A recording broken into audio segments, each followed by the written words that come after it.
Okay, just to introduce this game, we have done a drop-in spec on the other semifinals game, Clueless versus Adnofos. They're only 4 minutes and 20-ish seconds in to the game, so we decided that instead of making you guys wait potentially 15 minutes, just listen to me talk to myself about things like food and Swedish, that we'll actually just throw a game at you instead. We should have the gameplay on the screen and talk about nothing related to the game, Gandair. Oh man, just throw on that directed camera. Oh my god, Gandair, directed camera! There's even a thing that covers that. I could have it on, you would never know. Well, okay, you would know, because you obs games, but... I mean, I can always tell when a stream's on directed camera. I can tell within about 15 seconds if a stream's on directed camera or I can tell because of the unnaturally smooth movement. Well, no, like, even like the LCS guys, those are super smooth, but I can tell that it's not directed camera, because directed camera just has this feel to it that, like, you can tell when it's directed camera. We should make that a game one day. Just have a bunch of clips from games and call it, is this directed camera or not? I would play that game. I would stream that game. I would definitely play that game. We need to figure out how to do that. So fun. Because I really want to. Fun. People can just submit, we can have people submit clips on their Twitch. And either they just put directed camera on, you put a camera overlay so we can't see it, and then either you spectate and try to mimic directed camera, or you put it on directed camera. And then you make the clip like, I don't know, 30 seconds long, and then we have to guess which one it is. And then like the other person gets to make a clip, and you're trying to mimic directed camera as much as possible and fool the other person. That would be, and maybe what? We just have like, make it like 15 minutes of that, and then we just compare scores at the end and see who wins. Yeah, or just like a back and forth thing, and yeah, whoever gets the most clips right or something. Or maybe the first person to fool the other person. We could play it with viewers too. That'd be really, yeah, that'd definitely be something to stream. Like put on YouTube, make it private, and then like show it on the stream. Yeah, I'd totally be up for that. Alright, make this happen, Gandair. I will play. I just need to get people to like actually make the clips. Like that's the yeah, hard part. that's like the hardest thing, is getting people to make the clips. But I feel like if they just stream it on their own Twitch and then like highlight it, then you can go to whatever highlight it is. Yeah, that'll be the easiest way to do it, because then I could just like download that with a browser add-on. However, you don't even have to do that. You could just watch the stream. Gandair, we were doing it. We were doing it. I know. I just was gonna make a comment about a Kuriram with the what's it called? With the tabby and the door shield. With the knife in the library. With the knife in the library. What? We're not playing Clue. I'm playing Clue. Did you know that movie has 3 different endings? I've actually never seen that movie. Should I see that movie? Is it a good movie? Can you get the Laserdisc for it? Maybe I'd they have it in watch the DVD version. Online. Like, because the movie actually has 3 different endings that actually showed in different theaters when it was made. Wow, they went out of their way to chase Ro4 down. Yeah. Ro4 lived for so long, Gandair. He did a very good job. And the reason I was looking at Kuriram's Mundo is because he takes basically no damage from auto attacks because of the block mechanic from Door and Shield, which is very, very powerful. And Ninja Tabby, those two synchronize extremely well. If you have a lot of AD auto attackers on their team, you really want one of those. Gandair, the Twitch chat is getting mad at us for not casting the game. Should we cast the game? I guess we can. I guess we can cast Alright, the game. Side Sentinel trying to recall in the bush there. Is he going to be able to get away Ro4 and not face checking that? That's going to be fine. So far, it's basically been a really good performance by Clueless, holding on to really strong map control. Haku Senpai there against 3 people under the tower, and he is going to get feared there. Gets shielded by Jana. The Howling Gale comes across, but Talithia with the Cyclone, and Talithia is probably going to live. Sandra does do a little bit of damage there. Wei comes in and they get the kill there. Can Sandra get the kill pick up onto Wukong though? Whoa, no! Talith escaped. Not quite. The auto attack following him. That was a little bit of ape escape going on there. All the way back to the fountain. That auto attack traveled really far. Hyperkinetic position reverser onto Half-Hearted. Half-Hearted made a half-hearted attempt to get that kill, and he did. Could not get his way out of that. Alright, Kuriram attempting to file in the middle of the map, but he can't find anyone to do his paperwork for him. Also, yes guys, this is a bonus game. Sad because we were casting the game. What do you guys want? This is a bonus game. We just sort of drop inspect it. It's not on the schedule. We just decided to do it because otherwise it'd be like 15 minutes of nothing. It's because we love you guys. You're the best. I like the Twitch chat. Even if you can't decide whether you want us to cast it or not. That's Whoa, okay. that's a Rod of Ages on Maokai. Yes, that's correct. It gives him health and mana, and it has a time-based component to give him more health and mana. Right, there's the Assault Battery going down. Palkia is pretty low in the middle of the team. Hackstringer gets proc there. He might go down. Wukong and Vi have both fallen side. Sentinel taking a ton of damage. It's a double kill for Urgot. They're chasing No Namer. No Namer should be able to survive them.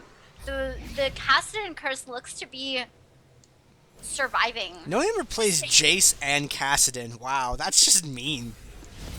But I mean, you have to be good at those champions in case they get through the bans. Kassadin did just pick up a kill onto Karma there, getting chased by Half-Hearted, and Half-Hearted picks up the kill without even having to turn around the corner.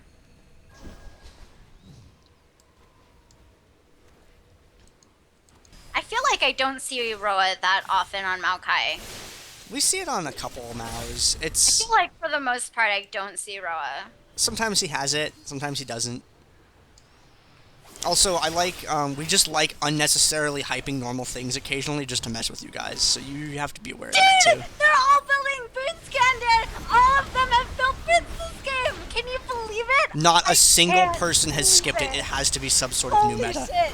I've never seen this before in any game mode. Do you think we're gonna see an evolution of more people building boots all the time? Do you have enough bandwidth to fit that much sarcasm over the internet? I don't know. Can you? I'm cutting in and out. Can you hear me the whole time? Wow, I thought I was making a joke there, but what? I just toggled my push to talk over. Oh, wow. Good job. Alright, Haku Senpai and Half-Hard going at it in the bottom lane. And Yasuo has a lot of crit, but Half-Hard, Urgot's a pretty tanky character, is going to die anyway because Yasuo is new. And like all things new, they are way too powerful to be used in the game. Alright, so Haku Senpai has pushed all the way over to the quarry now and going to have to back off a little bit. Wait! Looking to go onto Wolfer here. Is he going to do it? Is he going to fall break over the wall? And he Yes, connects. is. And there's the Assault Breaker, spell shield this on battery. He might be able to pick up the kill. He gets exhausted though, and Haku Senpai is going to pick up the kill with Yasuo. Did you see all of those critical strike pop-ups between those three champions? There's just a number explosion. And they are conquerors, and they have the mark of the conqueror. They have completed the quest objective. Sandra is going to not die there because they want to kill the rest of his team instead. Way down the bottom lane, hasn't gotten control at this point. Half-Hard wants to take it back, and you have a ranged champion against a champion who's really good at punching through your range to your champion. I likes to punch things. And people. Punch first. Ask questions while punching. At Kuririm, everything bad happens to him at once. Pops the ultimate, though. Looks like he might not be able to get out of there regardless. And Talith dives through for Sandra, gets kicked away. He gets kicked to safety and turns around for Sandra again. And a third time turns around for Sandra. Guys, chasing Janna is not a good idea. Especially not with a Wukong. He just doesn't have very good chase mechanics.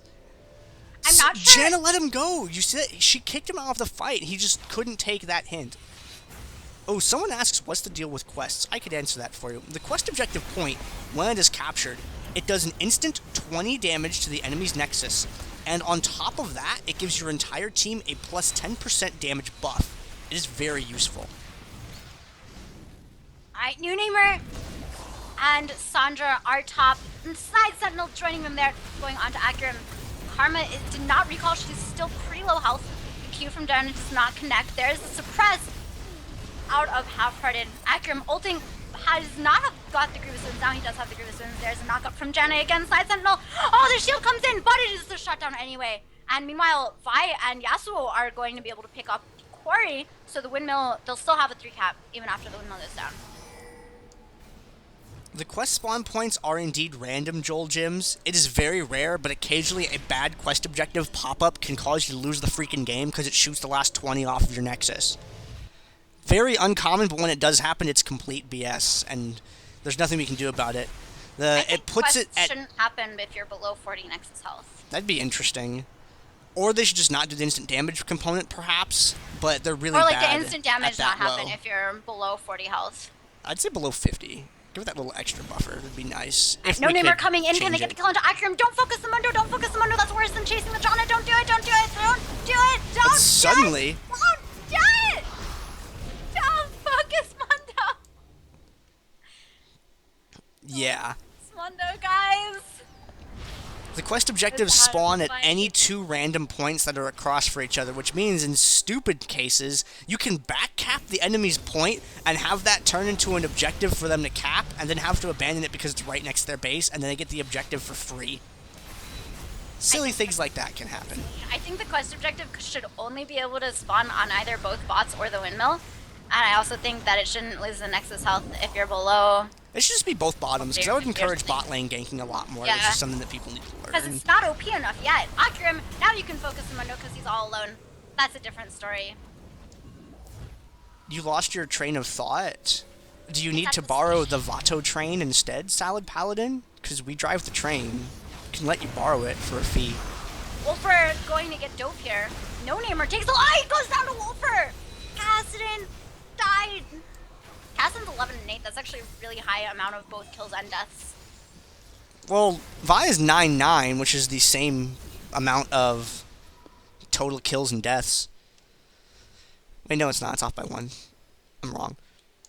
Look how wrong I am on the internet. It's better than lying on the internet. I thought that's what everyone did. I have Oh, read and you're agreed to such the a terms gay. of use. Biggest lie ever told 2013 and 2014. I have read and agreed to the terms of I'm use. not. Yeah, probably already. Actually, we're probably already at a point where that lie has been told more times in 2014 than any other lie was told in 2013. Wow, yeah. Because all those new video games everybody got? For Christmas, yeah. Mm-hmm. Alright, Q across, that was a great Howling Gale from Sandra. Warm Loop is going to drop, and Talakay does manage to pick up a kill, but drops to the Twisted Advance there from Maokai. Ooh, grats on your Woad King Darius skin, Gunlion. That's my favorite Darius skin. I like that one a lot. Jana gonna recall. Clueless is still ahead in Nexus health, but they are losing it right now.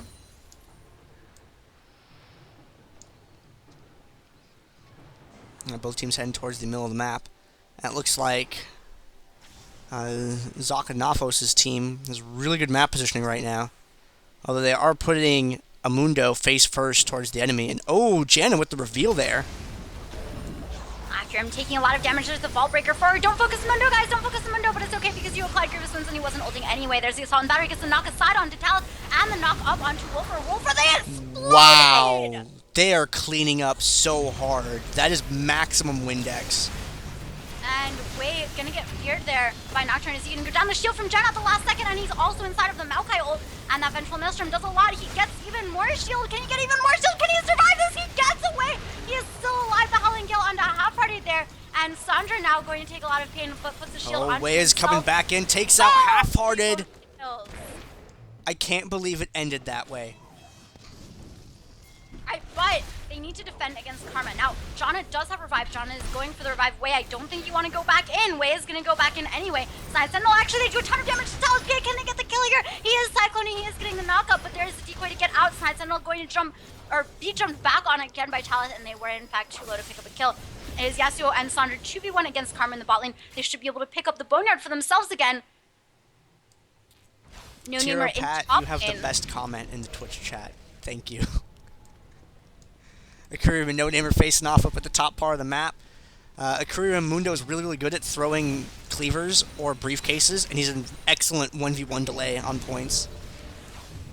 Alright, that Morellonomicon doing dividends for Kassadin. He gets the kill onto Mundo there. Kassadin is at the point where he is doing a ton of damage. He's also at the point where he is completely dead. Howling Gale across from Sandra. Does he have ult right now? He does have ult, going to use that to get across the wall. And there's this on battery coming in. Jana lives. That was great teamwork from the team there.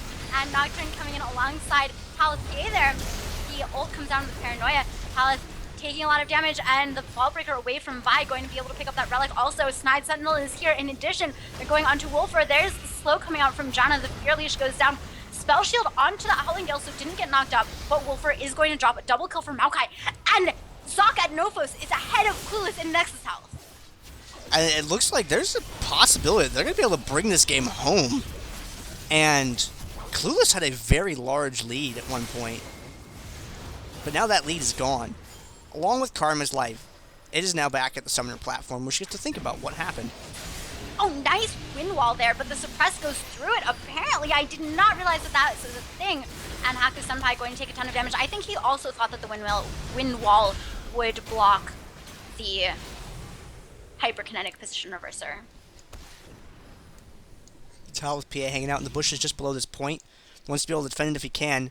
Now they have to be able to sweep through to the top in order to bring this game home because they just do not have the Nexus health for this point to get tanking. Alright, Wei going to jump out with that Vault Breaker. Sandra and No Namer off to the side. There is the W going back in Twisted Advance. Talakay explodes, and the Vengeful Maelstrom is doing so much. Maokai picks up that kill. Cassin going to Rift Walk forward. No Namer gets the silence down. Takes a little bit of damage from Karma, but the Twisted Advance comes down from Maokai. Meanwhile, Yasuo lost his point. It is neutral right now, but we have the recall from Vi, so that should be okay. Paranoia comes in. No Namer has to Rift Walk away, and there's an ult from Janna also to help keep Maokai away. He has Grievous Wounds right now, but it doesn't matter too much. The Cleaver actually misses there. Random's coming out from Maokai. Knock up there, and the Rift Walk back in, and No Namer chaos that away from his team. And they should actually be able to pick up the refinery here. Between Monsoon and Vengeful Maelstrom, Maokai just was invincible there for a moment. You couldn't Literally do anything invincible. to him. He was just, Ro4 was just unloading on him and just nothing was happening to his health. And this is a 4-cap against Clueless right now. Janna's still delaying over here. Off to the side, we have Snide Sentinel against Talithie inside of the Vengeful Maelstrom, and I think Snide Sentinel should be able to do okay in that. Urgot, meanwhile, got dove in bot and ended up going down Wei and Haku Senpai there. They might get dueled by Maokai, or by Nocturne if it's under tower. Snide Sentinel is still alive. Snide Sentinel is still alive. Janna coming in, gets the knock up onto two of them. Snide Sentinel is still alive. He's still alive. Okay, now he's dead. But he just stayed alive for so long, and that's only 8 Nexus health, and Clueless is going to drop in the semifinals!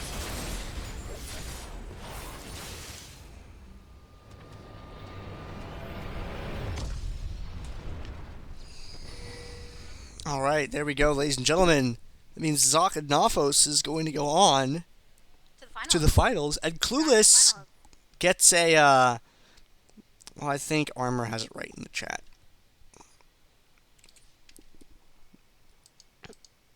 Cassidyr is really good on this map, guys!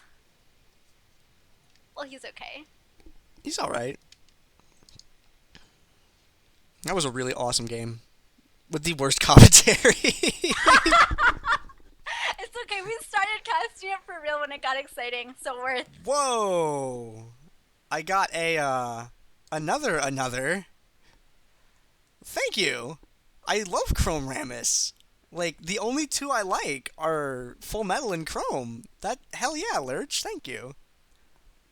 That's pretty awesome of you. And thank you, Golly, about that Aetherwing Kale. Holy crap, I'm gonna add those to my document here. Let's see, okay. And Chrome Rammus. Chrome Rammus just looks so shady. Thank you, Lurch. You're a cool guy. I like your team, by the way. Chrome Rammus is actually kind of colorful. Dude, he looks so shady. Okay, there we go. Alright. Let's go back to the... Alright, let's go back to the post-game lobby and... What? There was another one underneath it. Hold on. There's almost Prom King Amumu too, apparently. Underneath that one. Okay, hold on. Let me add that one.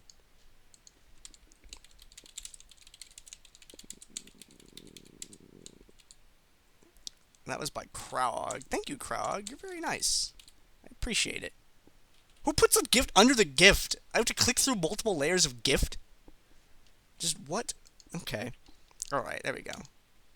Now we're back. We're finally free of the gift pop-up screen. And we can take a look at the post-game lobby here. Half-hearted with an Odin's Veil. Odin's Veil used to counteract dangerous AP champions because of that.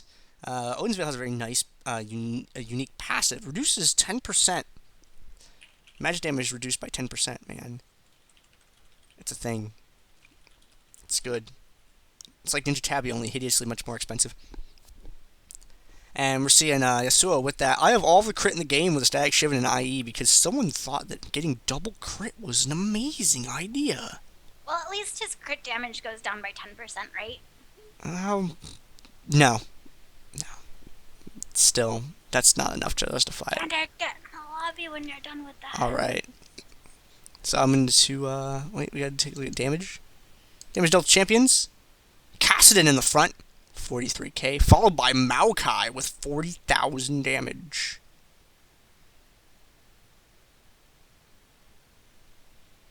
And time spent dead, the graveyard hero for this game, is Karma, surprisingly. Karma's usually not the champion that dies that much. But Karma with... Janna is like the Breath of the Living with 30.